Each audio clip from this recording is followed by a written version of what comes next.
लोक अदालत आए दिन हमारे क्लाइंट्स हैं हमसे पूछते रहते हैं लोक अदालत के बारे में। ये ऐसी क्वेरी है जो जनरली हर कोई जानना चाहता है अपने डिस्प्यूट को लेकर कि लोक अदालत में उनके डिस्प्यूट का क्या हो सकता है। जैसे कि क्या उनका सिविल मुकदमा है या क्रिमिनल मुकदमा है, तो क्या वो लोक अदालत में सुलटाया जा सकता है, क्या उसको खत्म किया जा सकता है लोक अदालत में। या फिर बहुत लोगों का तो बस यही मानना होता है कि लोक अदालत में चालान भुगते जाते हैं, उनका चालान का फाइन कम हो जाता है। तो क्या चालान का फाइन कम होता है, कितना कम होता है, क्यों कम हो जाता है, लोक अदालत कब लगती है, कहाँ लगती है, ऐसी कितनी क्वेरीज जो होती है वो हमारे पास आती है। तो आइए इन सबको जानने की कोशिश करते हैं। पहले ये जानते हैं कि लोक अदालत का प्रिंसिपल क्या है, पर्पस क्या है, क्यों ये लोक अदालत स्टैब्लिश हुई। क्योंकि अगर हम इसको समझेंगे तभी हमें पता चलेगा कि लोक अदालत में अगर ये सारे केसेस जो सभी सोचते हैं कि जल्दी निपट जाते हैं तो क्यों निपट जाते हैं, या फिर चालान के फाइन कम हो जाते हैं तो क्यों हो जाते हैं कम। तो लोक अदालत का स्टैब्लिशमेंट हुआ था as per the legal service authority act 1987 के थ्रू। इसमें एक सेंट्रल अथॉरिटी बनाई गई जिसने लोक अदालत और बाकी जो भी फंक्शन है उनके रूल्स रेगुलेशन बनाए गए। बट इसके दो मेन पर्पस थे। पहला पर्पस था जो अंडर प्रिविलेज सेक्शन है, जो वीकर सेक्शन है, जो इलिटरेट है, जो गरीब तबका है, उसके लिए लीगल सर्विसेज को इजी बनाना, उसको एजुकेट करना, ताकि कभी भी अगर उनके साथ कोई अन्याय होता है तो वो लोक अदालत को अप्रोच कर सके और बड़ी आसानी से न्याय पा सके। दूसरा, जो भी डिस्प्यूट चल रहा है किसी के बीच में, वो सिविल डिस्प्यूट हो सकता है या फिर क्रिमिनल कंपाउंडेबल ऑफेंसेस हो सकते हैं, उनको नेगोशिएशन के थ्रू, आर्बिट्रेशन के थ्रू, मीडिएशन के थ्रू आसानी से सुलटाया जा सके, जिससे कि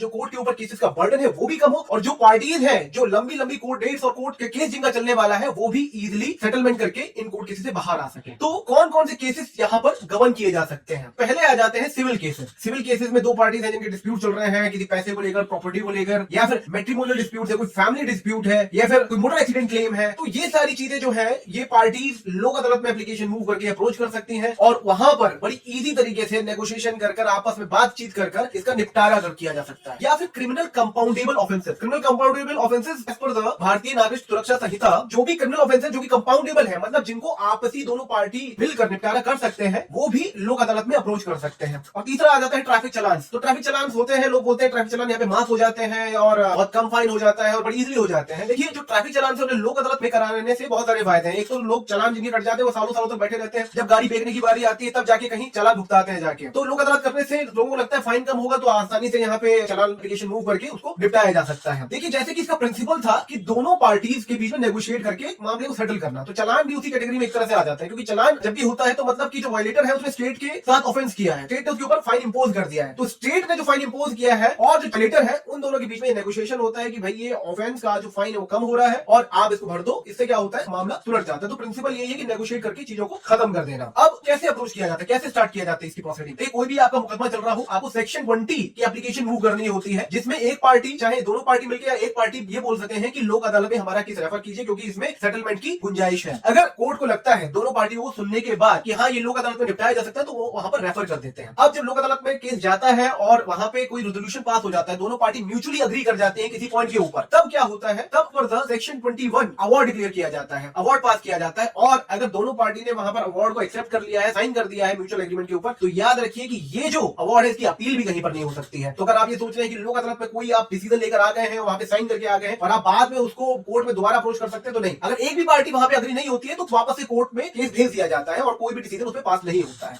अब बात आती है ये लोक अदालत का कैसे पता चलता है, ये कहां होती है। देखिए, इसके लिए आपको चेक करना पड़ता है आपके डिस्ट्रिक्ट की वेबसाइट, जहां पर सारी इंफॉर्मेशन दी होती है कि ये कब होती है, कब कब कंडक्ट होती है। वैसे तो 3 महीने में एक बार होती है, तो क्या क्या डेट्स होती है वो भी मिल जाएंगे आपको, कहां पर होगी ये भी इंफॉर्मेशन आपको वहां पर मिल जाएगी। तो ये था लोक अदालत के बारे में जानकारी पॉसिबल थी। अगर आप चाहते हैं इसमें एक बड़ा वीडियो बनाया जाए तो आप हमें कमेंट सेक्शन में बोल सकते हैं, हम इस पे बहुत अच्छा सा बड़ा वीडियो आपके लिए लेकर आ सकते हैं।